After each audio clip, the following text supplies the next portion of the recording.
Hey neighbors, the handyman here with Initiative Coffee Company, along with the Serpent of Rama himself, Jake Del Maro. Today we're doing a rundown of DDEX-02-12 Dark Rites of Fort Iron.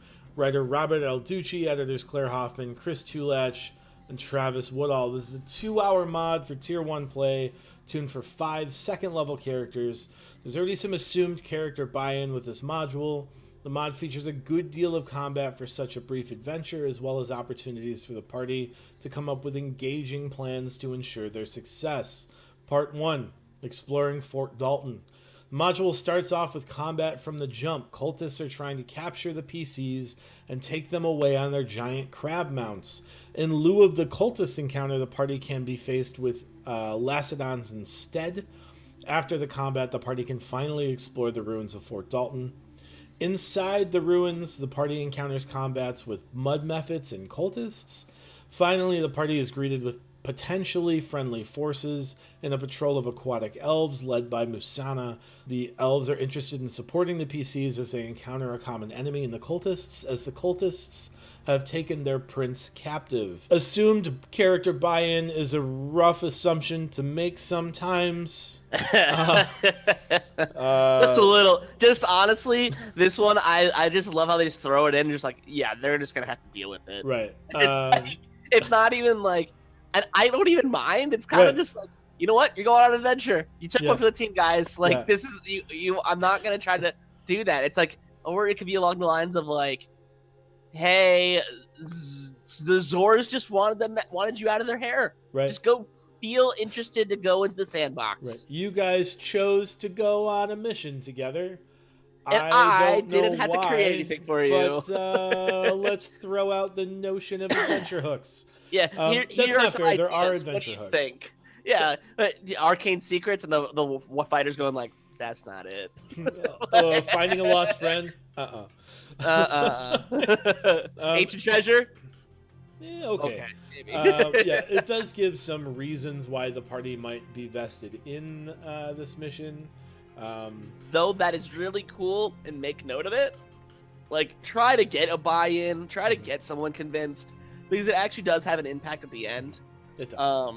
For a story award or a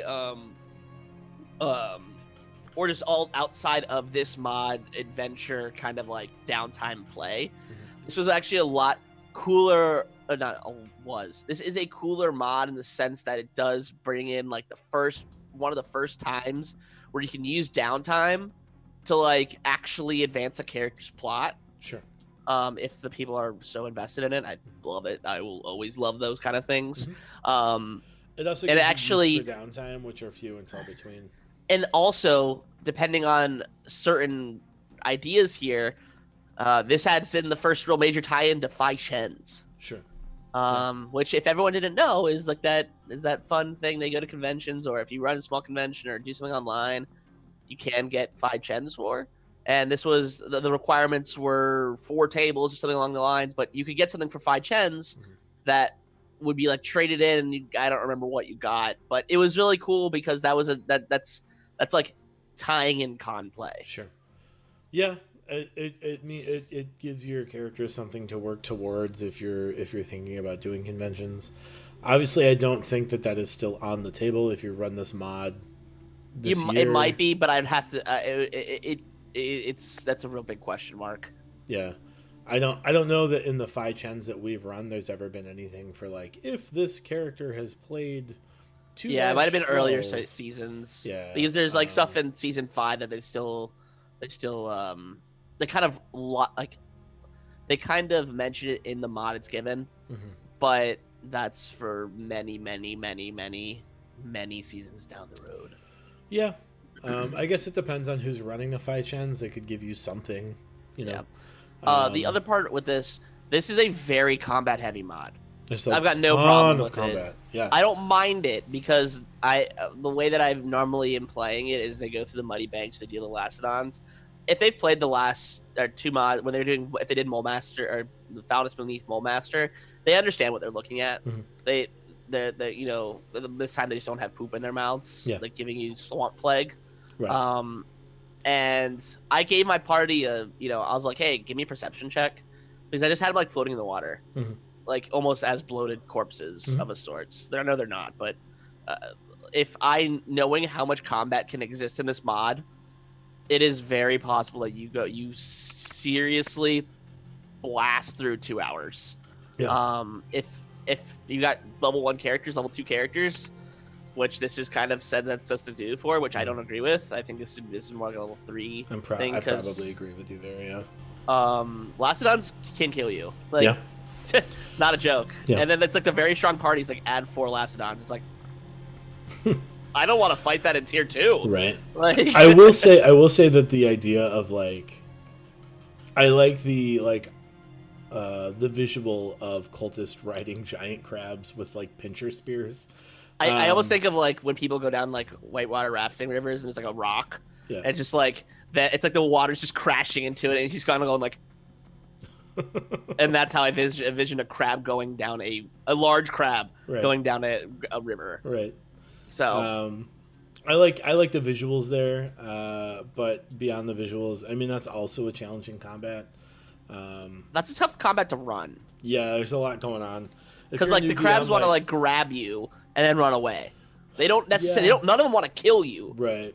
I mean, also like especially if you're a new DM, like limit the amount of types of things that you are running. Yes, right. absolutely. Like if you can look at less stat blocks, if the choices are like 1 giant crab, 1 cultist, and 1 acolyte versus 4 Lacedons. 4 Lacedons. Will be much easier to run 4 Lacedons because it's less stuff to keep straight. People, make it easier on yourselves. Yeah. If you want to mess with the giant crab mounts, go for it. I think it's cool, but if this is kind of this could be a first mod you ever run. Yeah, it could be. And I think it's a good mod for a lot of reasons. I think it's a good mod to be the first one that people play in, right? It gives plenty of opportunity to explore the combat aspect of D&D, to kind of like get that down, to really understand it, and then you can move on to other pillars of play. Shout out to Lonnie Harper. He's the guy that ran this for me, and shout out to Wayne Foster, is the guy that died for my character during this because Lonnie crit him twice. Oh, he died in his game. Okay. Yeah. So like what? This is a very near and dear mod to me.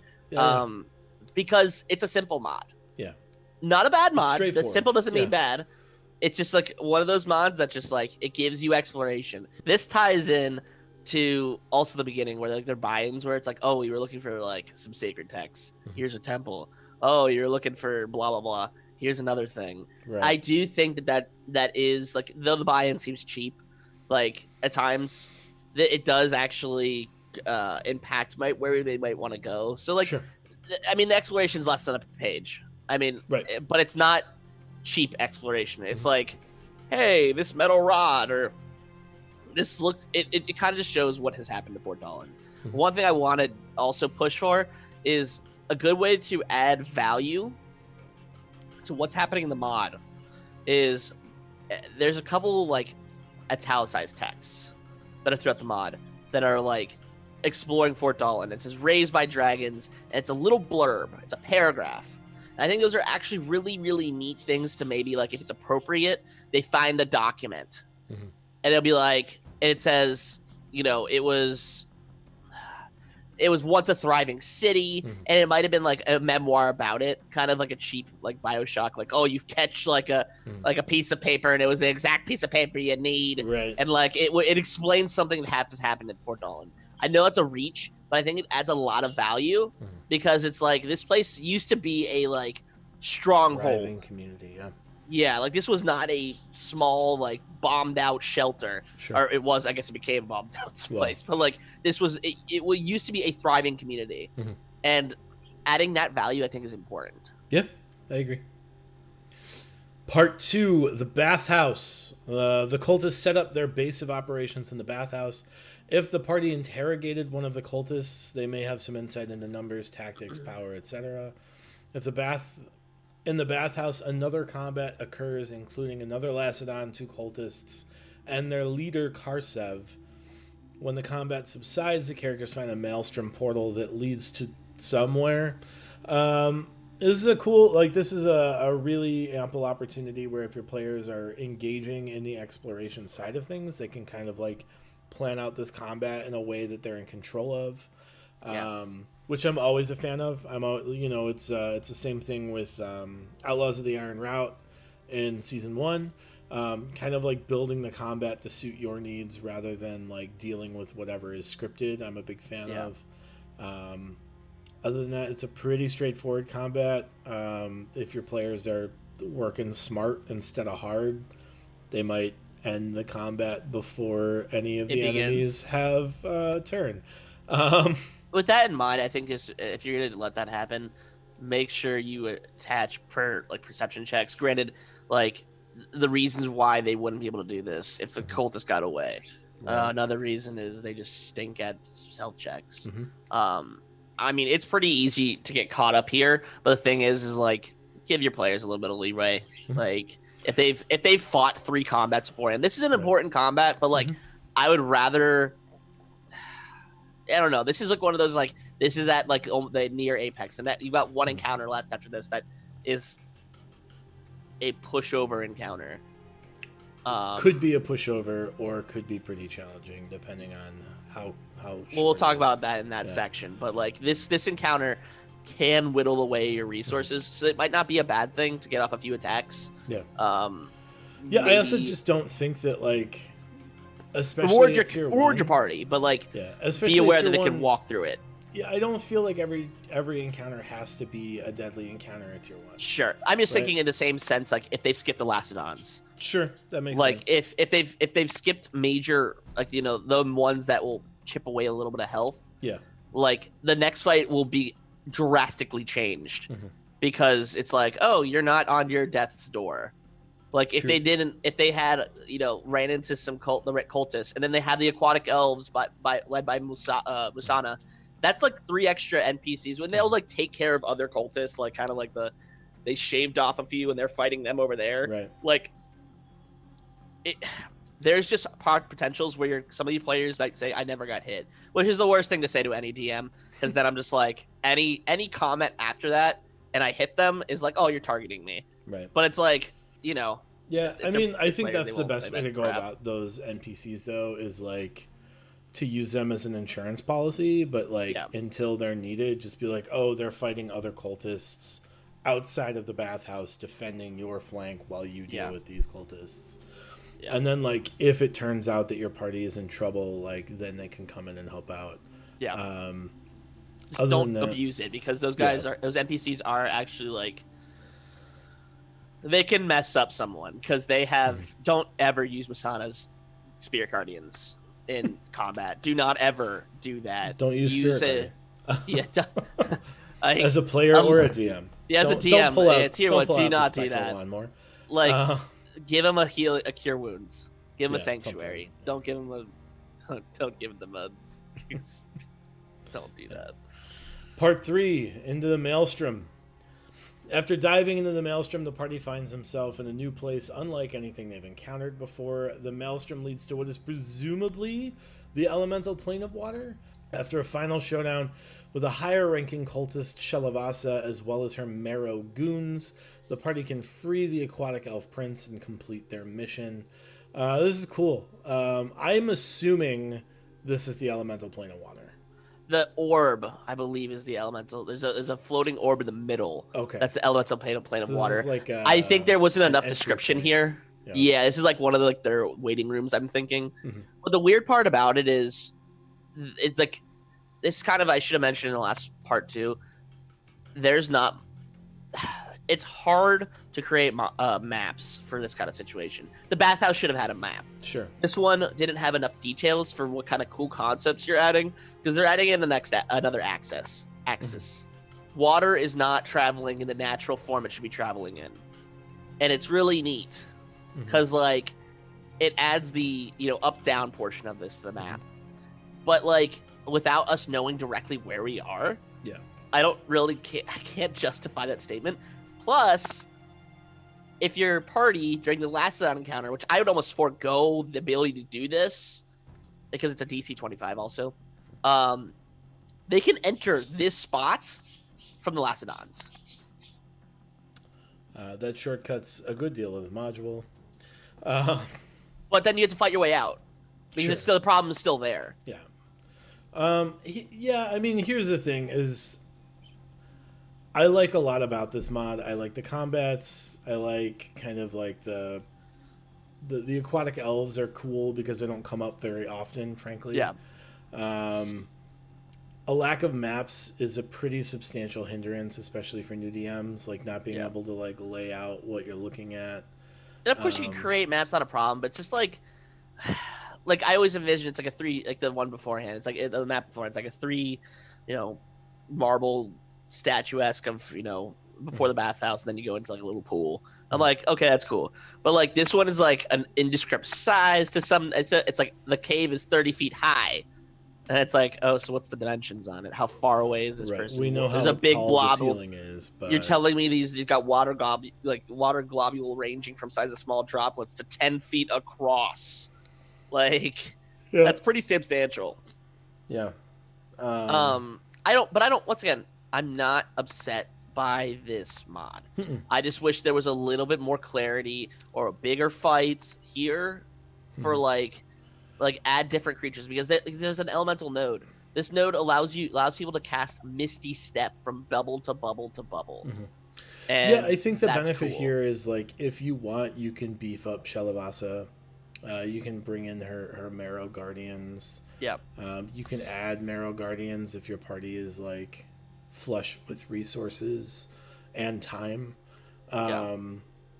Again, we're looking at a 2-hour module, so like stretching out some of these combats isn't the end of the world. But in that same sense, stretching out combats for the sake of stretching out combats is not necessarily super useful. It can get tedious pretty quick if you're not doing new things every round. So I don't know. It's tough to like kind of get a real grasp. Elemental nodes are cool. The magic of this location is cool. The story of this location is cool. I think it's a really like well done module, just lacking some pretty useful tools. I think also with Shelavasa, her toolkit just doesn't impress me.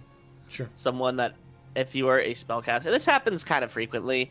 I'm not saying tier 1 you should be casting counterspell. I think it's a jerk thing to do.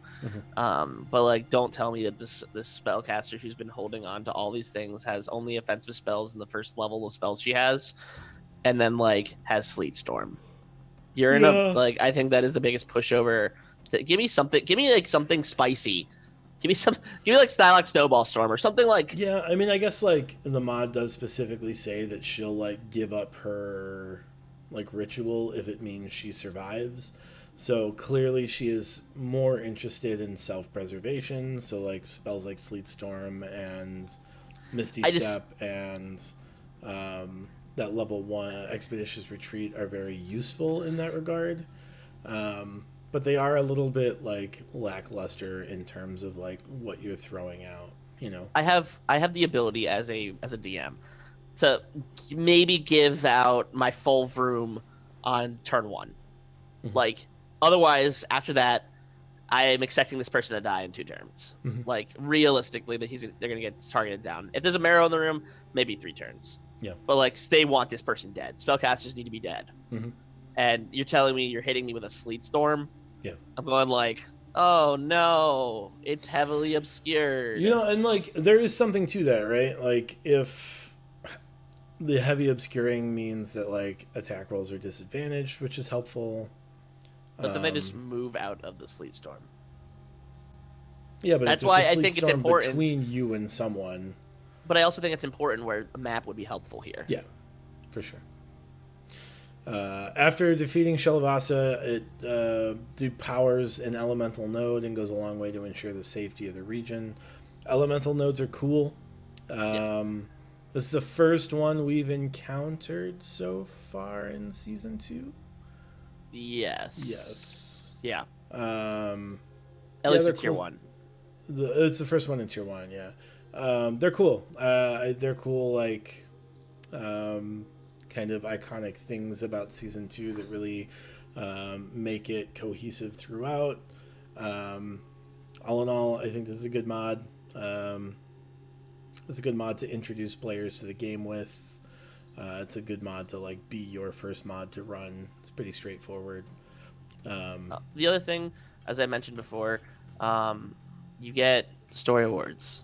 There's six different story awards that you can get, and it's depending on what was their buy-in. And it does have a cool ability, like you do X, Y, and Z, you deal some downtime days, you might get an extra ability to check roll, you might get a guidance on a check. And I think that is an awesome thing, because it's like, oh hey, I did that last week. I just spent 5 downtime days. I spent 10 yeah, and it days. gives you a way to use those downtime days that isn't just like hoard them until tier 4 and learn all the languages, right? Yeah. Like I think you and I both have tier 4 characters that by level 19 had too much 700 downtime days, and we're just like, I don't know, I guess I learn 3 languages. I like to learn how to do blacksmithing tools. Yeah, like whatever. I don't know. I like it. So there it is, DDEX-02-12, Dark Rites of Fort Iron. Thank you so much for listening to some advice to streamline and run it at your tables. Be a good neighbor. Give us that thumbs up and subscribe. Find us on Twitter, Instagram, Facebook, Patreon, and MySpace. And from now until the next time, roll together.